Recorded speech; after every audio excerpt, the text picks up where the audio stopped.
A košarkaši budućnosti sjutra putuju na Kipar gdje će već od 18 sati pokušati da ponovo pobjede Apoel. Inače, taj meč igra se bez prisustva publike zbog kazne Kipranima.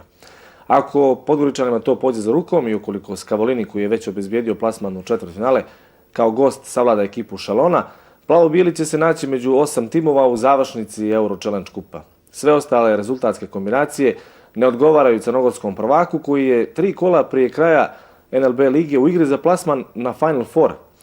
Podgoričani su trenutno četvrti sa istim brojem pobjeda kao trećeplasirani Hemofarm i pobjedom više od prvih pratilaca Olimpije i Zagreba.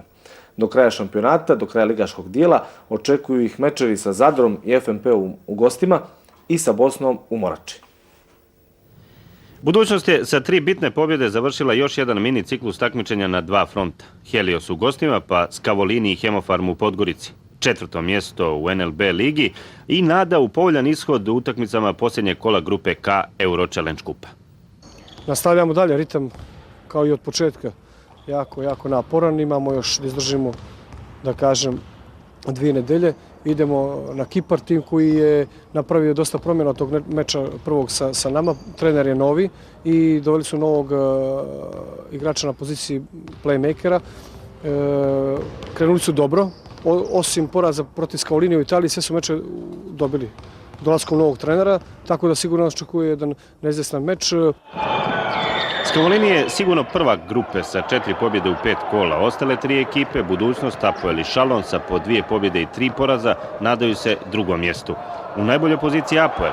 Pobjeda protiv Budućnosti sigurno vodi Kiprane u četvrtfinale. Imaju bolji međusobni skor sa Šalonom. Budućnost mora da pobjedi Apoel, ali to nije dovoljno. Potrebno i da Scavolini bude bolji od Šalona u Francuskoj. Realno, naše šanse nisu prevelike. Mislim, to treba da bude apsolutno jasno i mi tu nemamo nikakvih iluzija.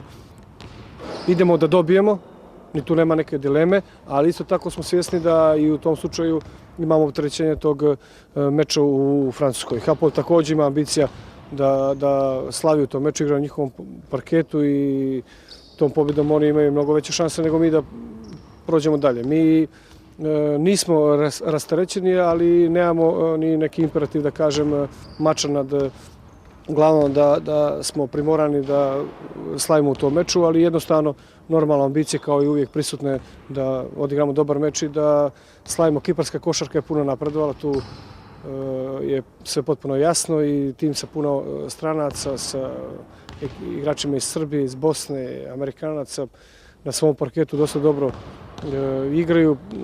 Biće sigurno neizvjesno, malo atipično zbog incidenta koji je bio u prošlom kolu protiv Šalona, tako da bez prisustva gledaca vidjet ćemo kako će to izgleda, ali vjerujem da ćemo mi moći da odgovorimo onako kako i priželjkujemo. Neće košarkaši Budućnosti imati vremena za odmor poslije gostovanja na Kipru. U narednih 10 dana rješava se ko ide na Final Four NLB lige. Budućnost je u subotu gost Zadra, u srijedu je Bosna u Morači, a u posljednjem kolu NLB lige utakmica FNP Budućnost.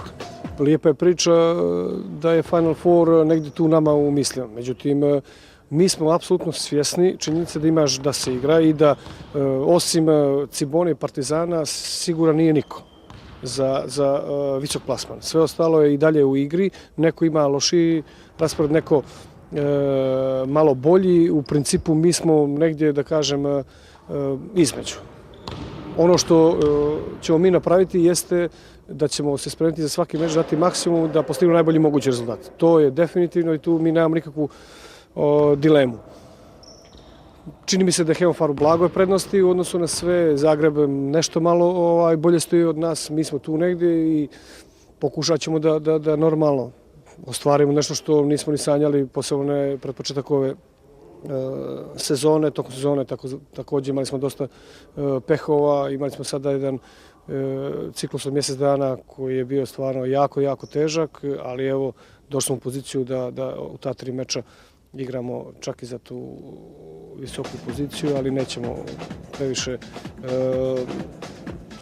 biti opterećeni, ali nećemo biti ni rasterećeni. Znači, postoji jedan lijep pritisak kod nas koji mi možemo da nosimo i nadam se da ćemo biti na kraju svi zadovoljni.